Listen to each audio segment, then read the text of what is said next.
Okay. So yeah, we're recording this, and so I'm going to ask for. Oh, hi, there's Carolee coming on. I'm going to ask people to mute themselves. Hi, Carolee. I don't need to introduce Aaron Weisben again because we had the great pleasure of learning from him a couple of weeks ago. So Aaron, I will give the floor to you. Yeah. Thank you, Rabbi. I'm happy to be here again. I'm sorry that I missed that we had to skip last week, and now we are not skipping. We are. I guess maybe we're gonna skip. I guess the Thanksgiving one. I'm not gonna teach on Thanksgiving evening. But thank you for coming again. I just want to recap things that I said last time because it's been 2 weeks. I started by telling you a little bit about archaeology, a little bit about what facts I'm planning to use in order to either debunk or to give you a good proof that the stories of the Bible were really happened, really historical stories.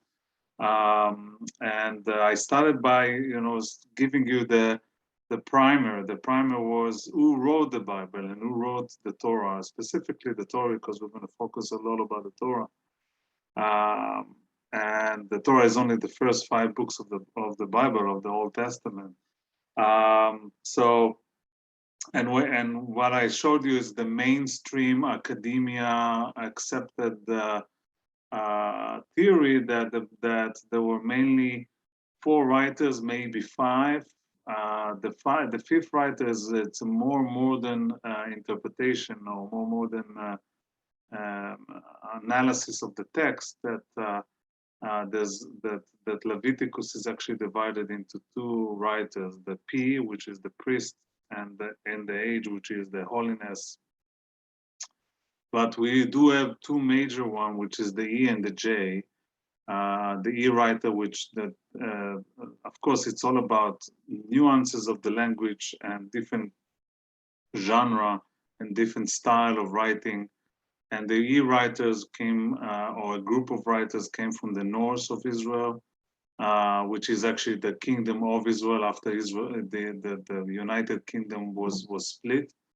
And the J writer came from the south, from Judah, from the Judea. I'm sorry, the kingdom in the south. That we know the capital of that kingdom was Jerusalem. And the E is because they call the name of Elohim is God. The J is Yahweh or Jehovah. In Hebrew is Yudei Vavei. And then we have also the last writer, which is the D writer, which is only the Book of Deuteronomy. Now, I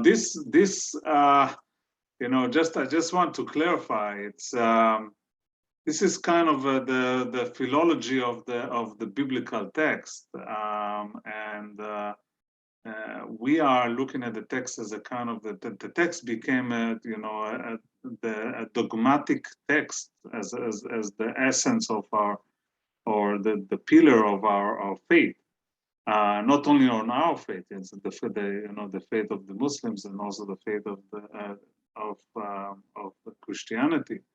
But it is actually it's an evolution of the text. The text became like this over time. When they wrote the words in the 8th century, 7th century, and 6th century, and later actually edited everything together, I don't think they anticipated that 2,000 or 3,000 years later, people will still actually see the words and will read the words in different synagogues, different locations. Maybe they did. Maybe they had some kind of a prophecy at the time. Maybe they considered. But there's basically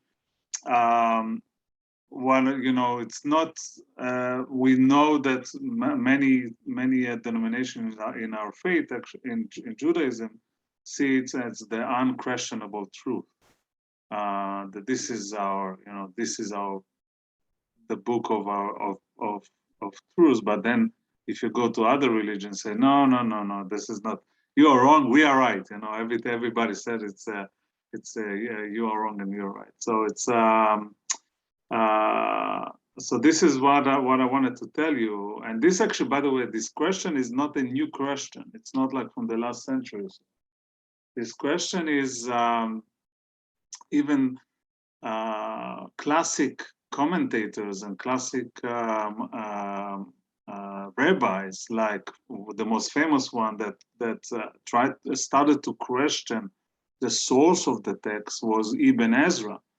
And Ibn Ezra was a rabbi in the late, I think he was born in like in the late 11th century.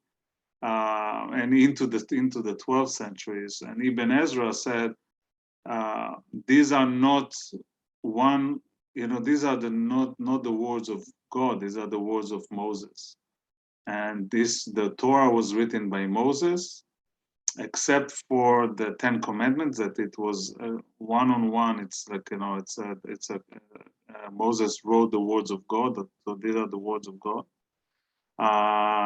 And except for the last chapter of Deuteronomy, the last chapter of Deuteronomy is actually talking about the death of Moses and the fact that Moses couldn't get into the Holy Land, into the Promised Land. So this is Ibn Ezra, and there are a few verses that he said this is not Moses. This is a later editing of the text that Moses wrote. Like, for example, you remember that I told you last 2 weeks ago that there are some verses with, and the name of the place is Bethel to this day, you know. So we know that it actually was a later edition of the text, because when the people of Israel entered to the Promised Land, some places they were not named the name that they are named actually in the Torah. They were named much later. So this is Ibn Ezra. Maimonides even built over that, and Maimonides lived dozens of years after Ibn Ezra. And he actually built over that, and he said it's not the last chapter of the Deuteronomy, it's only the last 8 verses of the Deuteronomy. So there are classical commentators and rabbis who actually came and said, started to question the text and the source of the text. So whatever we're doing now, it's a kind of the evolution of looking at the text in a critical perspective. So I'm going to show you my, so if you can make I have to. I make you okay. Yeah, sorry about that. No problem. There you go. I will share with you my presentation. Here we go. I just wanted to show you. This is the timeline that if you go to the Israeli foreign ministry, they will give you the timeline of the history of the Jews in the land of Israel. And you can see I painted it, I put in red the things that are questionable, and these are the areas, these are the events that I will with you I will try to question, and I will try to see if there's evidence, which is the Hebrews arrival to Israel, Saul being the first king, David become the king of Israel as the second king. And Israel split into 2 kingdoms after there was, United Kingdom. The rest of the events, by the way, there are enough historical evidence to show that really at the year of 722 BC, the Assyrians actually conquered the north of Israel, the North Kingdom, which is Israel, and many people actually ran away to different directions. Many of them actually went south, and we'll talk about it later. And so on and so on. All these events, actually, there is actually enough historical evidence that they really happened. That the events in the 1200s of the Hebrews arriving to Israel, and this is what we're going to start talking now. Maybe it will take us to the next session, and which is the story of Exodus. But in order to get to Exodus, we need to understand we have to take 2 steps back to look at our ancestor, because before at the book of Exodus, the second book of the Torah, the first book of the Torah is Genesis. Genesis talks about, of course, the creation and Noah. Then we have Abraham, Isaac, and Jacob. There's no evidence, of course, that these events really happened. The name Avraham is actually was mentioned in a few writings from Mesopotamia, but not related to the people who lived in Israel. It was the name of a person who lived in the area at the time. And so I'm going to follow Yaakov, which is, we do have evidence that maybe there's not a person named Yaakov, Jacob, but there is some kind of a reference to his name by what the archaeologist considers the external text, something that actually showed us that there was, outside of the Torah, outside of the Bible, that showed us that actually this person really exists, or maybe some relation to this person. So let's go first to the text of Yaakov, of Jacob, and we're going to jump to Genesis 29, verse 1. This is when Jacob is actually running away. Those of you who know this, you remember the story. Jacob stole the blessing, the firstborn blessing from his brother Esau. And the story is from in Parashat Toldot, in the Torah portion of Toldot. Then his father and his mother Rebecca says, run away, go, okay, and he runs. And this is his journey. First, it says that he runs to Kedem. So, what is Kedem? The translation of the word Kedem in the English translation is the land of the Easterns, which is actually makes sense because the biblical Hebrew, if you wanted to say west, you say Yama, to the ocean. Tzafona is north. Negba, which is the Negev, the Israeli Negev is the south, and Kedem was actually east. So it goes to the land of the east, the land of the Easterns. Okay. And verse 25, even before that, I'm sorry, chapter 25, 4 chapters before that, we also have the last days of Abram. Abram gave his son, he had different sons, he didn't have only Isaac and Ishmael, he had other sons from his concubine, and he sent them away from his son Isaac eastwards, and it says that it's the land of the east, which is the same word, using the same word of Kedem. Okay, so we know that some parts of the family of blood relations, it's go to the east. So we know that the direction is east. However, on Genesis 28, only one chapter before Kedem, it says that he went to Haram or Haran, in Hebrew Haran. When I write E, it means that it's the E writer. Okay, it's actually a tribute to the E writer. And Isaac sent Jacob off, and he went to Padan Aram, okay, to Laban, the son of Bethuel, the Aramean, the brother of Rebecca. So he basically went to his uncle Laban, that lived in Haran, and this is north. It's not east anymore. It's north. Okay, so yeah, here's another direction that he went. So he went. His main direction is north.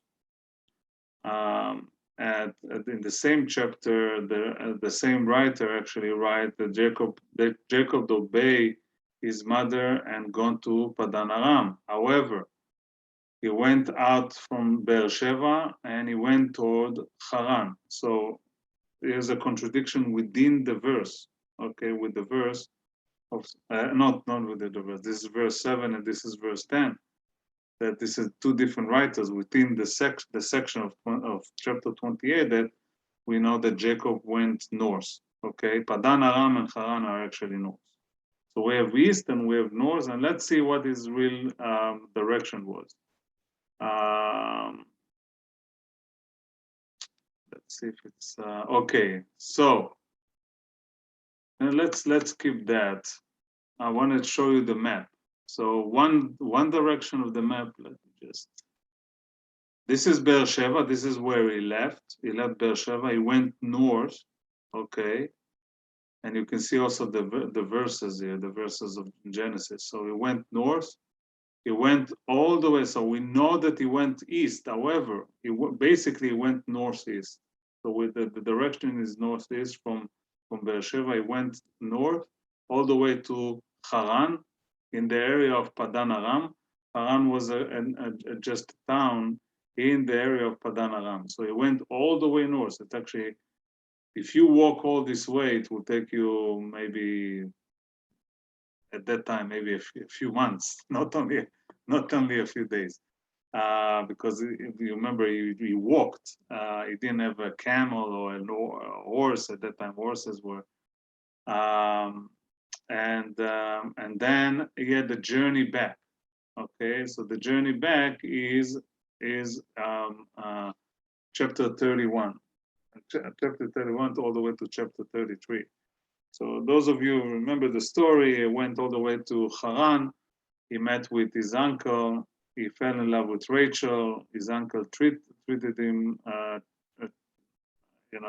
did like a trick on him, and he actually got married first with Leah, and then he got married with Rachel. He had a bunch of kids with them, and then he went south. And then at one point he had an argument with his father-in-law, and he went south, and this is his journey back. I want to go back to show you the journey back. So here's the journey back, which is very well, I'm going to go back to that because I'm going to show you, the reason I'm telling you all this story, I'm going to show you that there's actually evidence in Egyptian writing that most likely Jacob was there at one point or another, or a group of people that called Jacob were there. Okay. And all these locations are very crucial for the story, and definitely will be crucial in the later. So we'll get to Exodus, because it's all started with Jacob. Jacob had a son, Joseph, and Joseph went to Egypt. Why the people of Israel ended up in Egypt, and so on and so on. So here we go. So on the third day, Laban was told that Jacob has fled. Okay, so he took his kinsmen and with him and pursued in the distance of how many days? 7 days. Okay, catching up with him in the hills of Gilad. Okay, so this is the Gilad area. Okay, we'll talk about it in a second. I will show you on the map. Then we have the next chapter. That same night he arose and taking his 2 wives and 2 maidservants and the 7 children. At that time he had 11 children. He had 11 children. Benjamin was born later in when he went back to Canaan, and he crossed the ford of in Hebrew is Yabuk, and here is actually the Jabbok River. Okay. Let's go back to the map, and I can show you the 2 locations on the map, so which are very, very interesting. So here's his journey back to Canaan. Okay, he stopped here. This is one stopped on Genesis 31. Okay, which is the area of the Bashan. Then, right before he wrestled with this man who changes each, or we think it's the interpretation is the angel of God that later changed his name to Israel. It was on this area, in the Gilad area, and here is the river of the Yabok, the Jabbok River. Okay, so he actually left his family on one side of the river, crossed the river, and this is where Jacob wrestled with this angel who came to him in the middle of the night. So this is This is the story. This is the journey back. So remember these two locations, the Bashan and the Gilad, the Yabok River. Because when we get to Egypt, maybe I can stop now if there are other questions. Okay, Jacob is one way or another going to. This makes sense. Okay. Okay, just wait a second and then I will show you more about Jacob, and it will make a lot of sense. Okay. Aaron, So, Carl Preuss raised his hand. okay, Carl, yes. Yes, hi, actually, it's Jenny. Hi, Jenny. Hi, so just going back to that original timeline, and I think you had said that from about the 1200s BCE to 900s, there was sort of little or questionable or no evidence, and then as you get earlier, there is evidence. But I get what would be the rough date of the Jacob story? So there, we'll get to this. Jenny, give me, since we know that it says in the Bible that the people of Israel were slaved in Egypt for 400 years. So we have to go, everything has to go back. If we're talking about 1200, the estimation that at the year of 1200 BC, at the 13th century BC, the people of Israel left Egypt. So let's go back 1200, 400 years, we get to the 1600s, okay? And then we have to go maybe a few generations back because we have Jacob. So we are going to let's say the late 17th century BC, okay? But be that as it, the years are in the Bible, I told you it's what the archaeologists are calling, it's a kind of, they call it typology, typologia, the typology. It's symbolic. The years doesn't mean anything, okay? Because we know that Noah didn't live 900 years. We know that people couldn't live 100 and something years. Moses died at the age of 120. And then actually it started to, how come we are moving from Noah in Genesis to 900 years? By the end of actually Deuteronomy, we have Moses who lived only 120 years. So that numbers are the numbers in reality doesn't mean anything in archaeology. Archaeologists' role is to prove that, look at evidence on the ground and see if it's actually really happened, and if it happened, what year did it happen, to actually start to create some kind of a chronological event. So I want to go back to Yaakov, or to Jacob. And so I just show you the journey of Jacob, which is a very interesting journey. He went back, he stopped in two locations. And here we go. So the name Yaakov El, which is Jacob El, think about it, Jacob El. You remember his second name is Israel, okay? His second name is Israel with the suffix of El, which is God, okay? The name of God at the time. The name Yaakov El is mentioned in two major Egyptian records. Okay, one is actually mentioned in the year of 1400 BC, which is the 15th century BC, during Thutmose III. Okay, he had a military campaign to Israel, and when he came back, like every pharaoh, most of the pharaohs, when they came back after a campaign, the writers listed all their achievements from the campaign and listed all the places that they conquered throughout this campaign. And also the name Yaakovel is also mentioned in some ancient Mesopotamian writing that dated all the way back to the 19th century BC. But the more crucial one here is the location that Thutmose III conquered in his campaign. And look at this, about 200 years later, we have Ramses II. who listed in the Karnak temple in Egypt, which by the way, this is the second largest archaeological sites, religious archaeological sites in the world.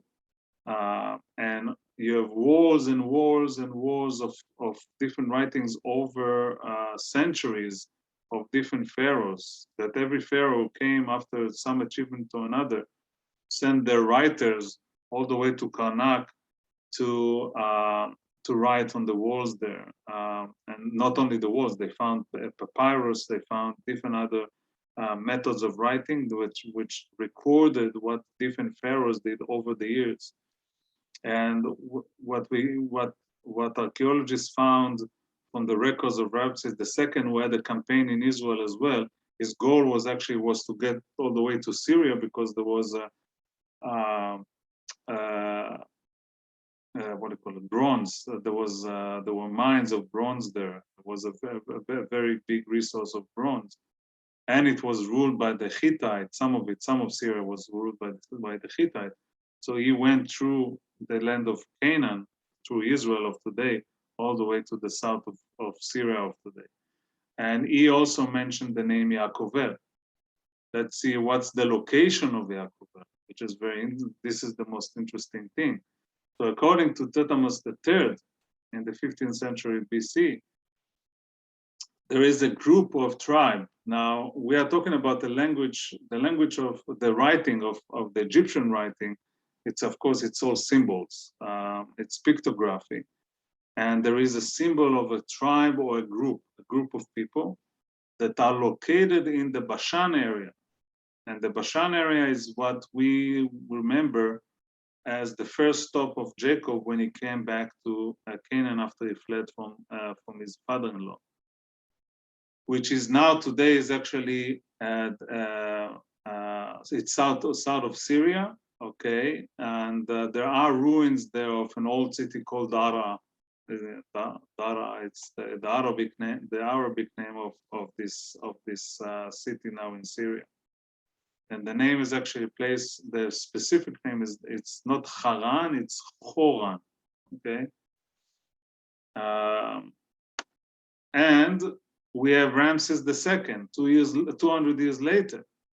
From his military campaign, he comes back and he gives the same symbol. It is a group of tribes that are named Yaakovel, and they are located not in the same place as the Thutmose III visited. They are located in the Gilad area, which is the west of the Jordan River. It's in the area that the Edom tribal area was there, which is south of Haran. Okay, so here we have two different locations and two groups of people, and 200 years difference. Yes, that are named Yaakovel. Okay, it's too coincidence that we have an ancestor came. His name is Jacob, and here we have a Yaakovel tribe.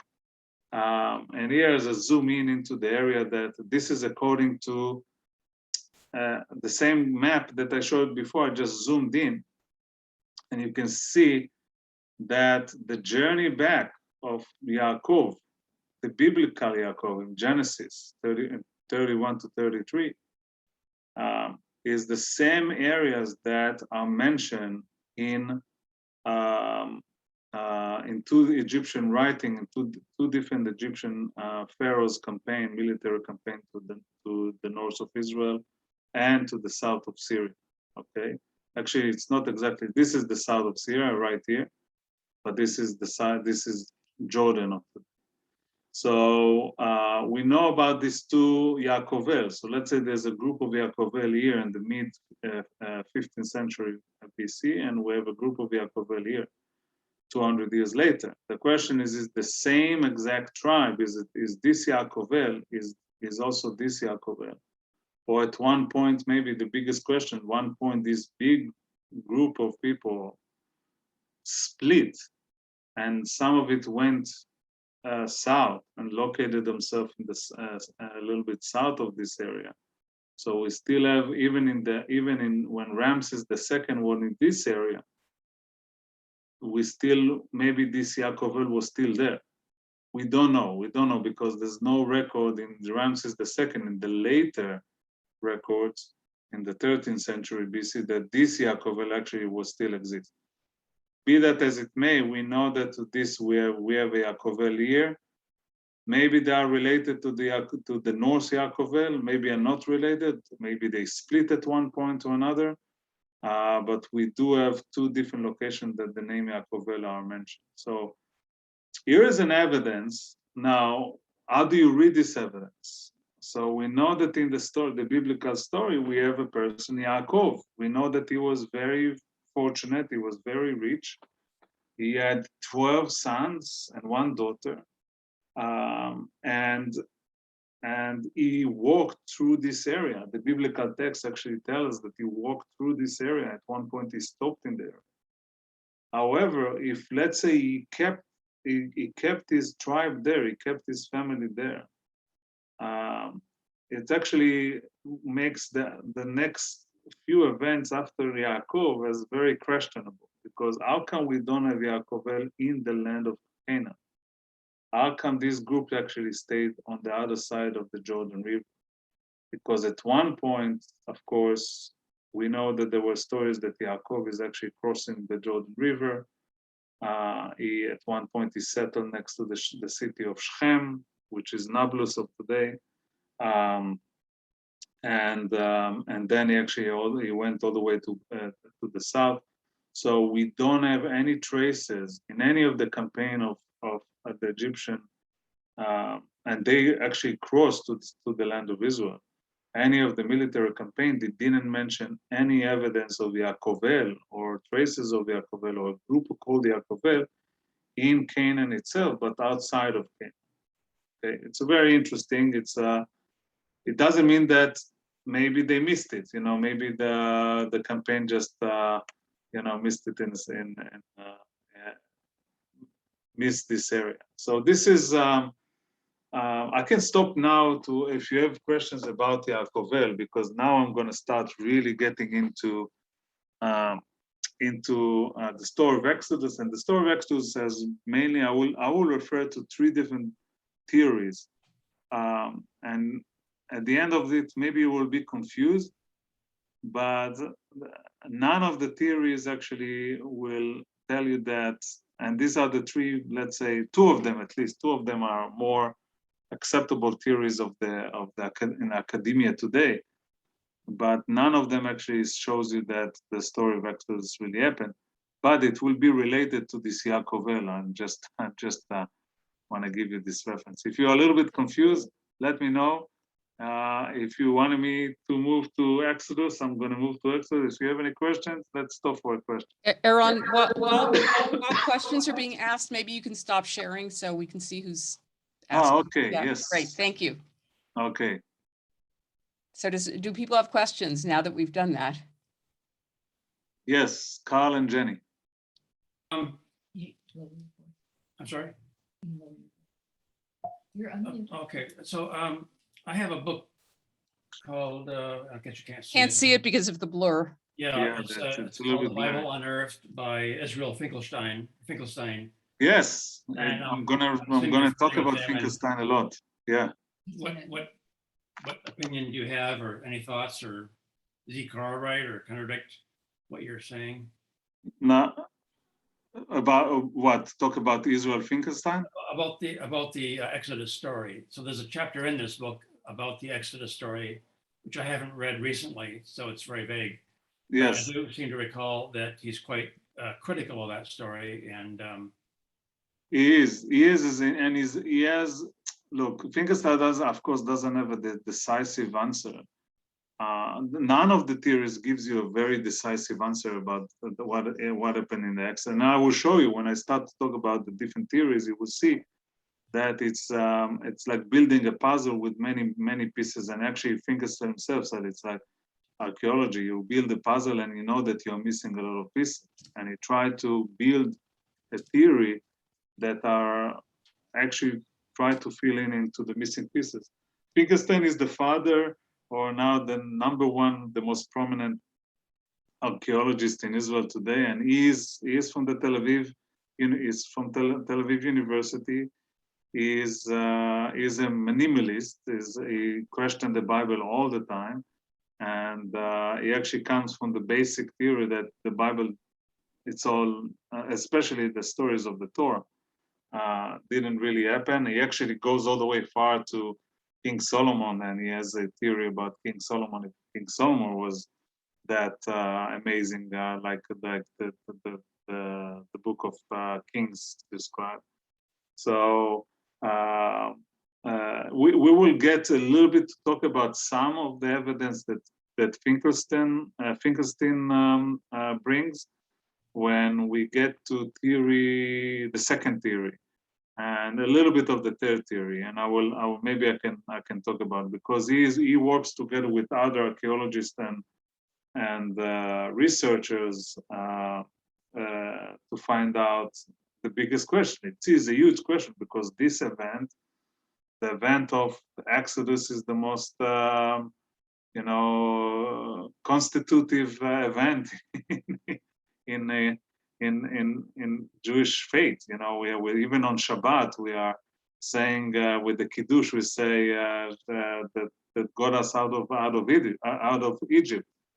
I never understood why is it related to Shabbat, but I'm gonna, the rabbis who wrote it, because they are talking about Zikaron leMaaseh Bereshit. It's a memory of the Maaseh of the Bereshit of Genesis, because he gave a Shabbat in the story of Genesis. He stopped, and then Zecher LiYetziat Mitzrayim, the memory of Yetziat Mitzrayim.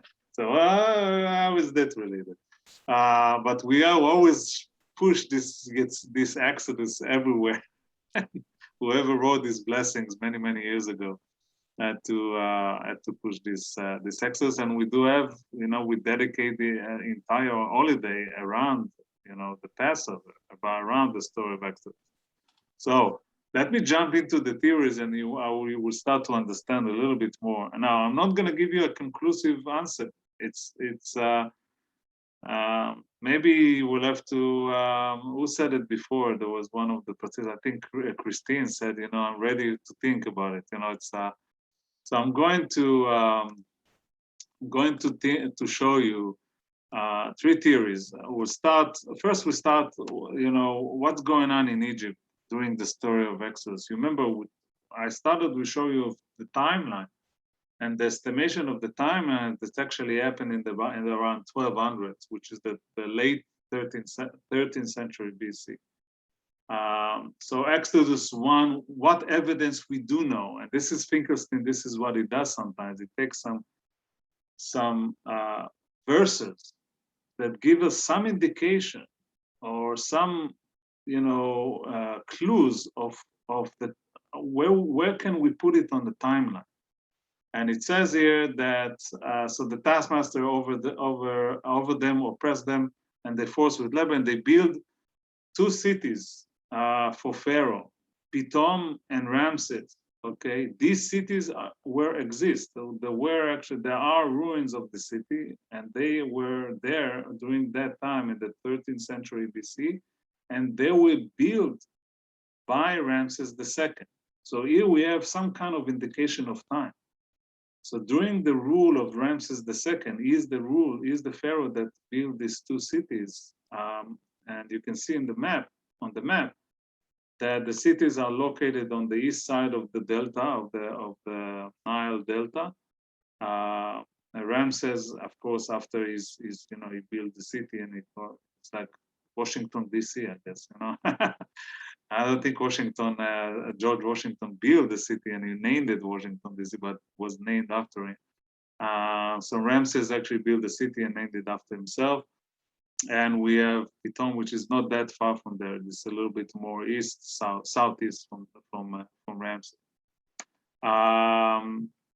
So we know that it was built during Ramses II. The time here that Ramses II was one of the greatest leaders ever of Egypt. It was from the 19th dynasty of the pharaohs. He ruled. Look how many years he ruled, like for 66 years. and he died at the age of 90. So he was very old. He had many children. He died so old that his successor was his 11th son. All the first 10 actually died before their father. So and he was a great leader. One of the things that he did, of course, he had a few campaigns to Syria and to the west side of the east side of the Jordan River, which we know now that there were a few locations there with bronze mine. It was important for him, and he had some kind of a peace treaty with the Hittite, that was the empire from the north. He was the empire, the south empire. But on chapter 2, it says a long time after that, the king of Egypt died. So Ramses II died. Okay, and the Israelites were going under, grounding under the bondage of, and cried out. Okay, let's say that now during Moses' time, during Exodus, we are not talking about Ramses II anymore. They did build the cities during Ramses II. However, here we go on chapter 2, he died. So we're talking about his successor. And his successor's name is actually Menarpate. Okay. In Egyptian is like Menarptah. Exodus and Exodus 12. Okay. Now this is going back to Jenny's question. How can we actually see if how can we make sure that where are we on the map, on the timeline? We know that the length of time that the Israelites lived in Egypt is 430 years. Okay. One verse after that, and the verse 41, it says, at the end of 413 years, to the very day, okay, the Lord departed from the Lord departed from the land of Israel, from the land of Egypt. Okay, so we know, if we, again, the 430, it's a number that it's very hard to accept. But let's, for the sake of theory number 1, we will accept this number. If we go back from Ramses II or his successor, let's say the year of 1212 BC, and we go back 400 years, we are getting to the 1600s, okay, the 1600 BC, which is the 17th century BC. And by the way, this is the 19th dynasty. You can see the 19th dynasty. The Ramses actually was the one who ruled the longest, okay, Ramses II. His son Menarpate was actually his successor for only 12 years. It was a very short time.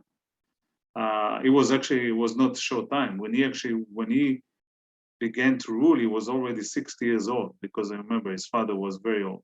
So he was 60 years old. So he died at the age of 72, which is a long time at that time in that time of history.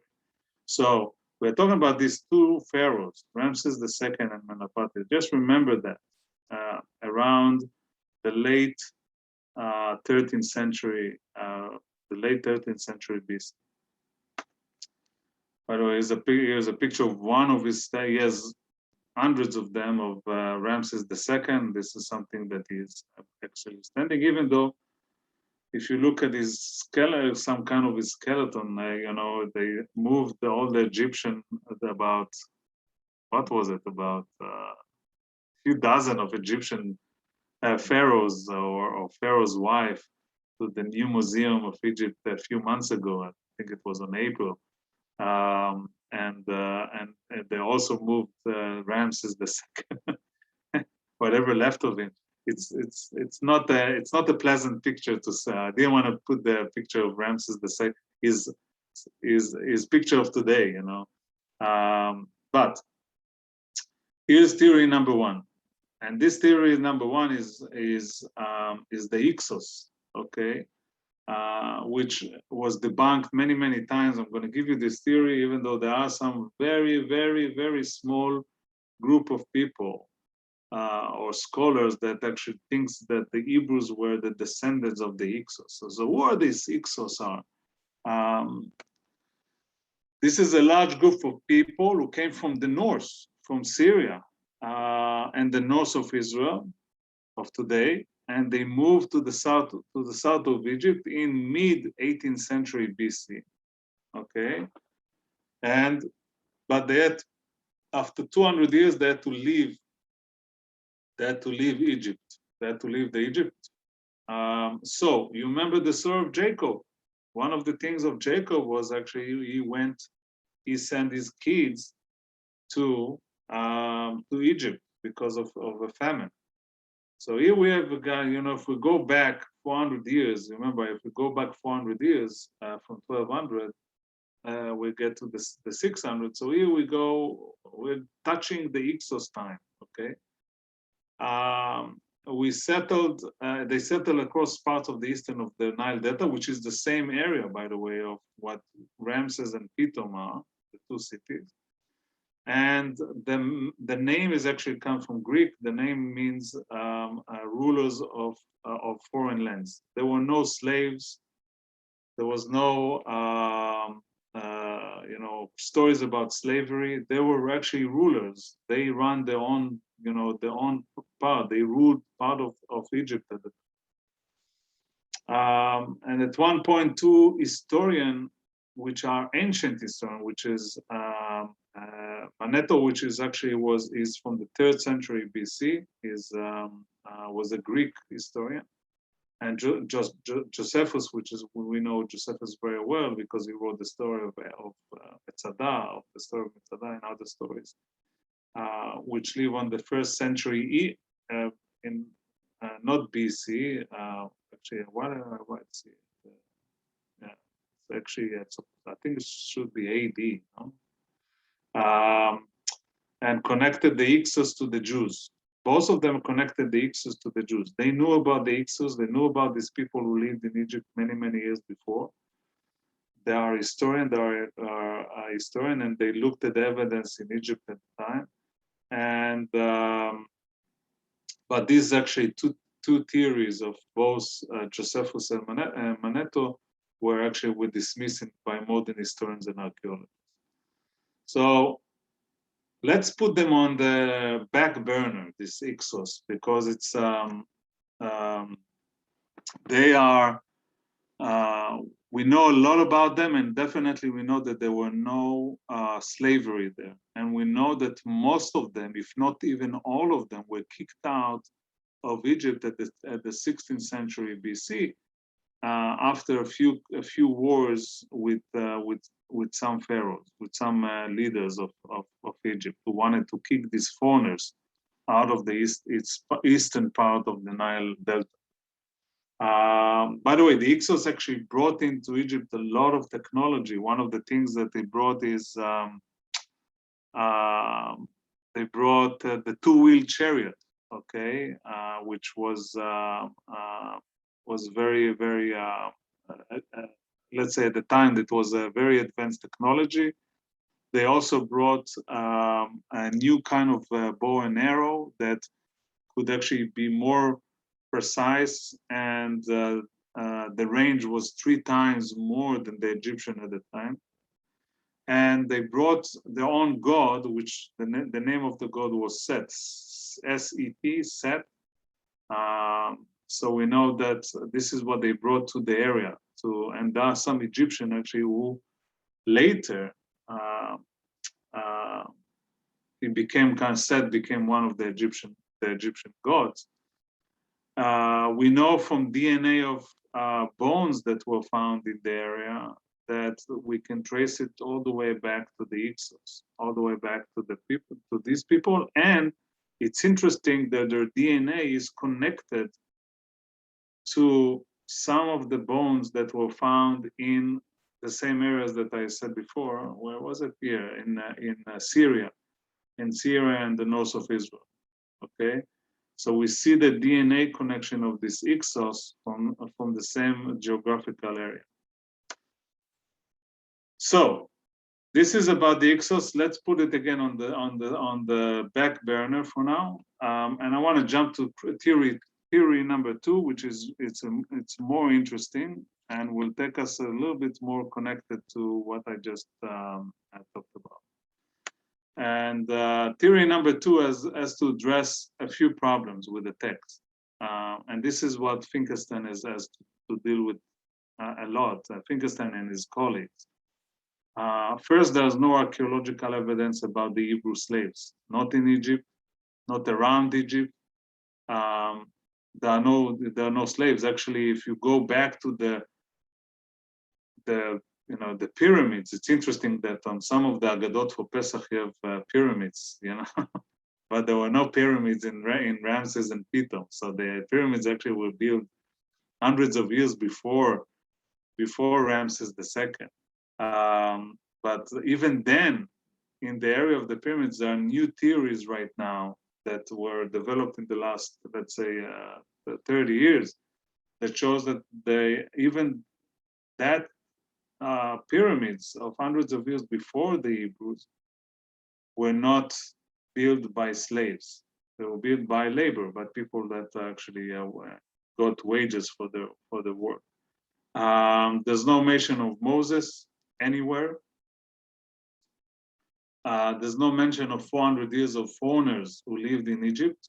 Okay, now this is from Egyptian writing. I told you about the temple of Karnak that has hundreds of writing, and other locations that they found different writing. They found Ramses the grave himself. There's no writing about his ruling over slaves. There's no mention of Joseph. Okay, and we know that Joseph at one point was a very high ranked officer, or even kind of the prime minister of Egypt. There's no mention about him. There's no evidence of in the Sinai desert, and there are many archaeologists who walked around the Sinai desert. It's very difficult. I know it's a desert, and desert things are evidences is disappear very fast because of different ecological situations, but there's no evidence in the Sinai desert. There are hundreds of thousands of people marching through the Sinai desert. And there's no mention of the plagues, okay? Although they are mostly natural phenomena, okay? There are actually phenomena in Egypt that similar to the plagues that are mentioned in the 10 plagues of the. But there are two main evidence that are very crucial for theory number 2. Okay, so these are all problems of archaeologists and all problems that. First, we have the Book of Exodus. Now, this is definitely for the maximalist archaeologists that looking back at the text, even though Finkelstein, like I said, Finkelstein and his minimalist group are looking at the Book of Exodus as a kind of evidence as well, in order to time it, in order to put a specific timing of when, if they were Hebrew slaves, when we actually worked in Egypt and lived in Egypt. So we're talking about the 13th century BC, okay, because this is the time Ramses ruled. And we have the Israel stele. Now we'll talk about the Israel stele, or people call it the Menapate stele in the 1207, that is dated as the 1207 BC. So just a map of Ramses II empire. The green is the Egyptian area, and they ruled. You can see that they ruled not only the east part of Egypt of today, around the Nile River, because this is the main source of water. They also ruled most of Canaan, or Israel of today, some parts of Jordan, of west side of Jordan of today, and the south of, of course, the south of Lebanon and Syria of today. So you can see the entire green area. This is during Ramses II. This empire right here are the Hittite. Okay, the Hittite were the peace treaty with Ramses. There was a lot of exchange of a lot of resources between the Hittite and the Egyptian. And his son, actually, Menapate, the son of Ramses II, continued during his time this relationship with the Hittite, with different locations, different kingdoms in the Hittite Empire. Even though the territory of the Egyptian during Menapate shrunk a lot. There is a reason why. Just to show you some evidence of Ramses II in Israel, in the land of Israel, and Israel today. Okay, first this site I know it well because I helped. If you remember, I told you when I was a student in college, for 2 weeks I went and helped digging some parts of this site with archaeological excavation. It's in Bet Shean. It's very hot there, so you cannot survive more than 2 weeks. But I was there for 2 weeks. And eventually, when I was there, you couldn't see all of this site. And now we actually can see that. But they found an Egyptian resident of kind of Egyptian governor of the north of Israel, in the north of Israel. Beit Shean is close to the Lake Kinneret, which is the north of Israel. And they found in Jaffa, which is the central Israel, right next to Tel Aviv, on the shores. Okay, like less than 1 mile from the shore, they found what we call it the Egyptian gate of Ramses II with the Egyptian writing, and they dated it, and of course the writing mentioned Ramses II.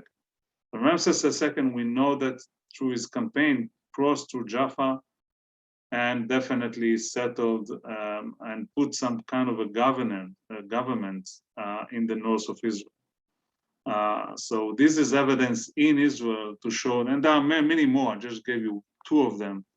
Many more evidence in Israel that shows that Ramses II actually was there in the 13th century BC. Some historical facts that it's very important for you to know.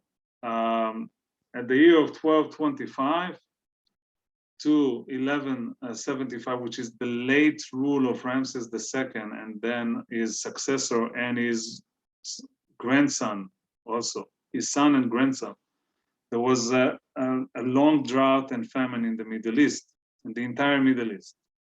Menapate, for example, he had to send wheat to the Hittite in the north, in the area of Turkey of today. And there were a few groups of people that were allowed to enter, only a few groups of people were allowed to enter to the eastern part of Egypt and to buy food and supply. Now, we know this story is very similar. We said, oh, wow, you remember Joseph? Joseph prepared Egypt for the greatest famine. And the people and his brothers came down to Egypt to ask for food. They came from the east side because they came from Canaan. Here's a kind of connection to the biblical story. And in Egypt was prepared for this famine, and we know that some nation in the north were trying to conquer some parts of Egypt and control its food, or try to control its food supply. And then we jump into the Israel still. I know that we have. Give me 1 more minute. Israel still, which is actually proof that Menapate blocked this attack. Now, again, Menapate, just to give you an indication, Menapate was the leader, was the son of Ramses II. And he was the leader of Egypt only for about 12 years. And he had his own military campaign, but the military campaign was not to conquer, but to defeat enemies who came from the east. Okay, this is the evidence, this is the stele, and this is the text of the stele. And the text of the stele is the most important, actually, text, the evidence that there was, the most important text and evidence that there was actually a group called Israel. Okay, this is the oldest evidence that there was a group called Israel, if outside of the Torah, outside of the Bible. So here's what happened. This is, of course, praising their king, their pharaoh. And it says the princes are prostrate, saying peace. Not one is raising his head among the nine bows. bows, I'm sorry. Now, Tehenu, which is in Libya, this is not in the east, it's actually in the west, came to ruin. Heti, it's not the Hittite, is pacified.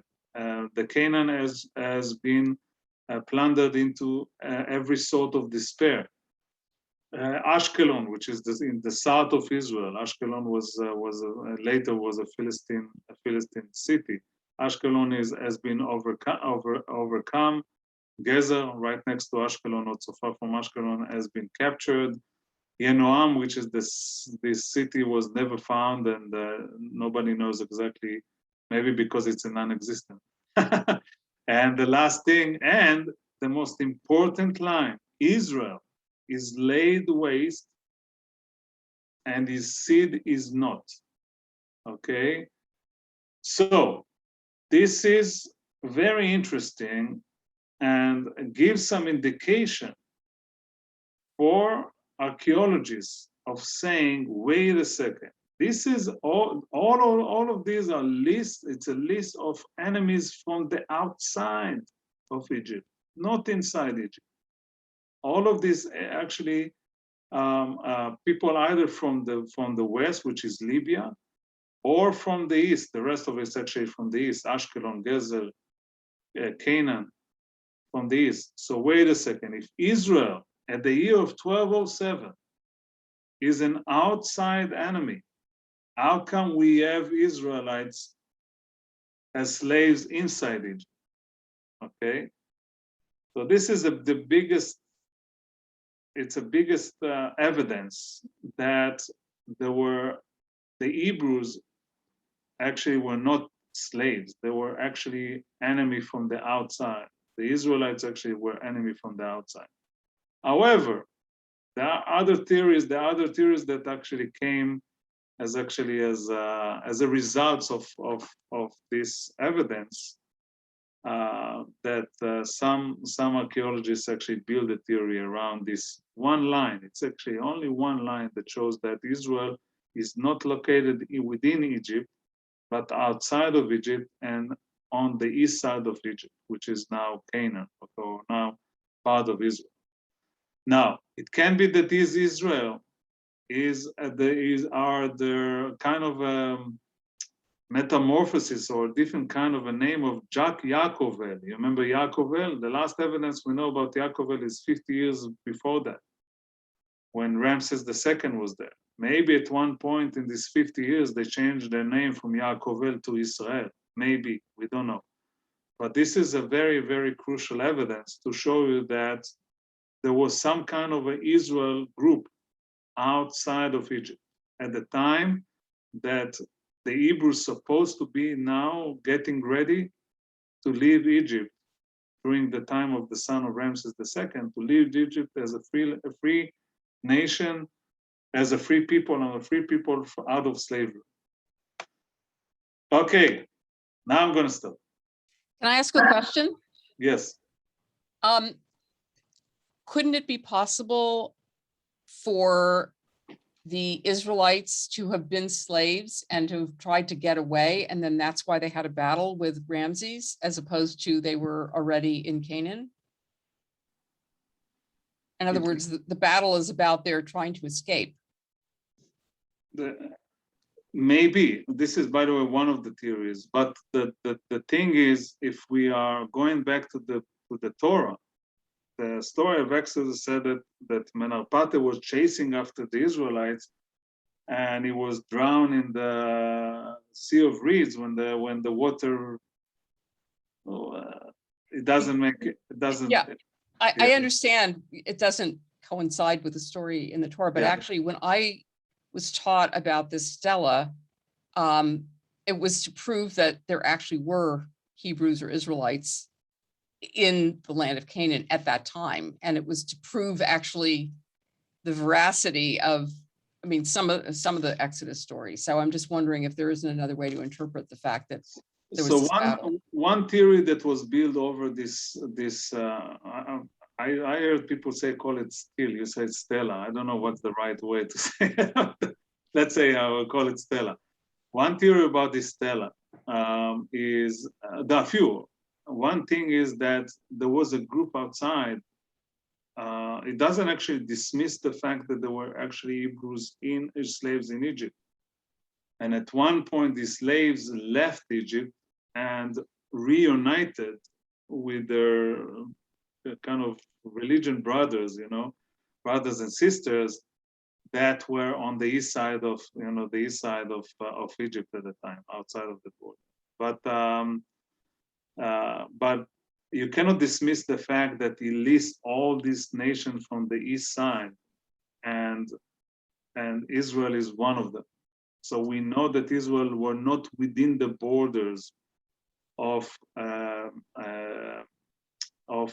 Egypt at the time, because there is also a map that shows that Menapate's campaign and the locations that he had. Now the problem is we don't know the exact location. We know the location of Ashkelon. We know the location of Gezer. We know the location of because Ashkelon was a big city, but we don't know the location of Israel. We don't know the exact location. There are no evidence that there was a city called Israel, or there was an area of a tribe called Israel. However, some actually theorists said, well, let's connect this stela to Yaakovel, and maybe Yaakovel, you remember, because if Yaakovel, according to the biblical story, Yaakov became Israel, maybe it's this kind of shows us some kind of historical connection between the name of the person. It was not maybe a person, it was a tribe that changed their name from Yaakov to Israel in this 50 years difference between Ramses' campaign and his son's campaign. Christine. Christine, can you? This is really fascinating. I'm wondering if when you were talking earlier about that split, when you have the two towns and you don't know whether or not it's the same town or whether or not they split or whatever, but in any case, somebody went across the river and went from there. Now, what is to say that you don't have the groups that were still on the right side of the river becoming this outside force, right? This Israel that gets trampled, while the ones who went south were the ones who went into Egypt during the famine. And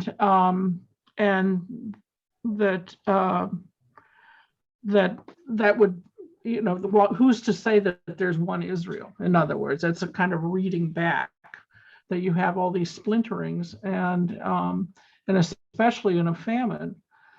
Again, I keep coming back to this anthropological view, which is that in a patrilineal pastoralist setting, and not just in the Middle East, but everywhere you have pastoralists and drought, when you're in trouble and it's patrilineal, you go to your matrikin because they might have a little bit of a better deal, and your mother's brother is bound to take you in.